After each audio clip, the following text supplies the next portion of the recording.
Kertov. Alors, bon, Rabotai, je voulais juste évoquer un petit quelque chose. Parce que c'est vrai que ce matin, on est dans, comme vous savez tous, dans le 17 Tammuz. Et le 17 Tammuz, c'est le début d'une période, on va dire, un peu de deuil dans le peuple juif. Puisque c'est la période des 3 semaines entre le 17 Tammuz et Tisha B'Av.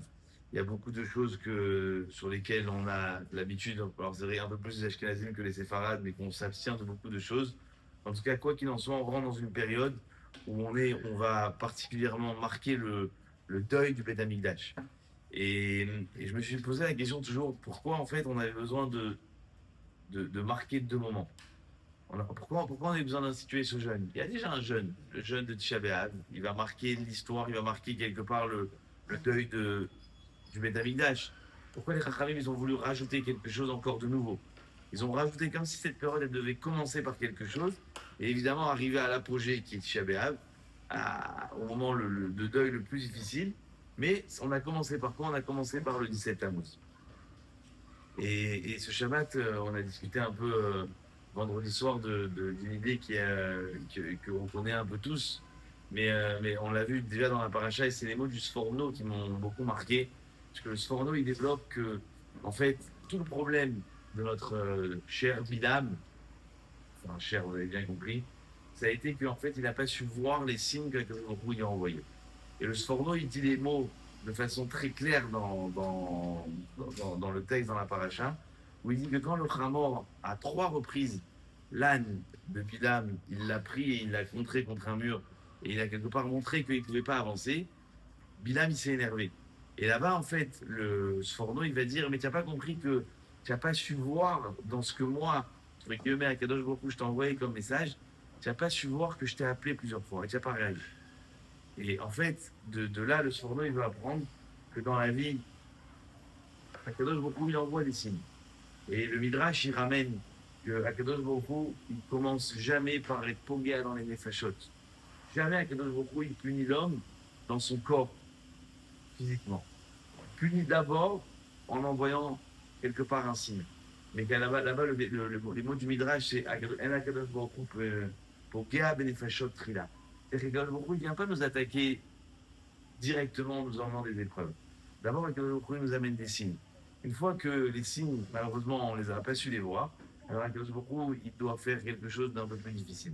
Et pourquoi je dis ça? Parce qu'en fait, c'est ça l'idée de la Sarah Betevet et de 17 Tammuz. C'est-à-dire qu'en fait, effectivement, on est dans le même sens du Beth Amikdash. Pourquoi instituer deux jeûnes? En fait, non, parce que si Tisha B'Av il est arrivé, c'est parce que quelque part, le 17 Tammuz, on n'a pas su voir les signes que Akadosh Baruch nous envoie. Et ça, c'est peut-être le petit message, le grand message de ce jour. Ça veut dire que n'attendons pas Tisha B'Av pour s'endeuiller. Mais comprenons dès aujourd'hui qu'en fait, Akadosh Baruch nous envoie des signes dans la vie et on ne réagit pas. D'accord? Et comme ils l'ont dit aujourd'hui tous les rabbinim, que c'est vrai que d'avoir perdu deux grands rabbinim, et en particulier pour nous, le judaïsme français, dans la même semaine, c'est quand même quelque chose de dramatique. C'est pas des choses qui peuvent arriver. Et surtout les façons dont certains cas se sont passés. Ça veut dire qu'en fait, des fois, quelque part, il se passe des choses, et c'est vrai que nous, on ne sait pas pourquoi. On ne comprend pas ce qui nous arrive. Alors qu'est-ce qu'on fait? Parce qu'on ne comprend pas, on dit ça va passer, et dans une semaine, 2 semaines, quelque part, on aura un peu oublié les choses. Mais les Rahamim ne le disent pas du tout. Kadosh Baruch Hu, il te dit, si moi je t'envoie des signes qui ne te touchent pas forcément directement, mais qui te touchent, et que toi tu ne réagis pas, alors malheureusement, Kadosh Baruch Hu, il passe à l'étape suivante ensuite.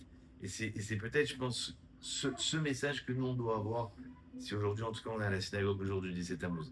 C'est-à-dire de se dire, eh ben, tu sais quoi, regarde, pendant cette période, dès maintenant, je vais commencer à me reprendre. Parce qu'en réalité, le vrai sujet du 17 Tammuz, c'est le Beth Amikdash, c'est la Teshuvah. C'est de comprendre qu'en fait, le Beth Amikdash, il n'est pas là, que la Shrina, elle n'est pas là. À moi de faire vivre Akadosh Baruch Hu un peu plus dans mon monde. Si je ne le fais pas vivre dans mon monde, comment le Mashiach pourra venir? Il ne viendra jamais.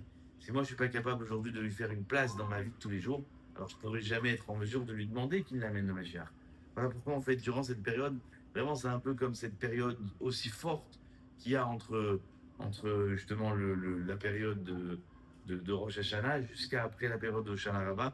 On a ces 3 semaines, ces 21 jours, qui sont vraiment des jours les plus forts dans le cas d'Israël. Alors c'est vrai qu'il y en a certains qui sont à travers le din, à travers la simcha, et il y en a d'autres qui sont un peu plus difficiles, qui sont à travers le Chorban Beth Amikdash. Mais à travers le Chorban Beth Amikdash, on doit être capable aussi de voir la proximité d'Akadosh Baruch Hu qui est parmi nous, Mamash, comme on le dit tellement souvent, que Akadosh Baruch Hu, durant cette période, il est Barichov. Comme il a été rejeté, entre guillemets, du Beth Amikdash, de la Shekhinah, et c'est des parties du Beth Amikdash, alors Akadosh Baruch Hu, il est à proximité de nous. Et si on est capable de prendre cette opportunité, sachez que c'est une période dans laquelle vraiment l'homme, il peut vraiment avancer, et c'est Mesougal à pouvoir évoluer beaucoup plus dans la Torah durant cette période. Bon, voilà, Chazak ou Baruch. Je rappelle juste que cet après-midi, on fera Mincha.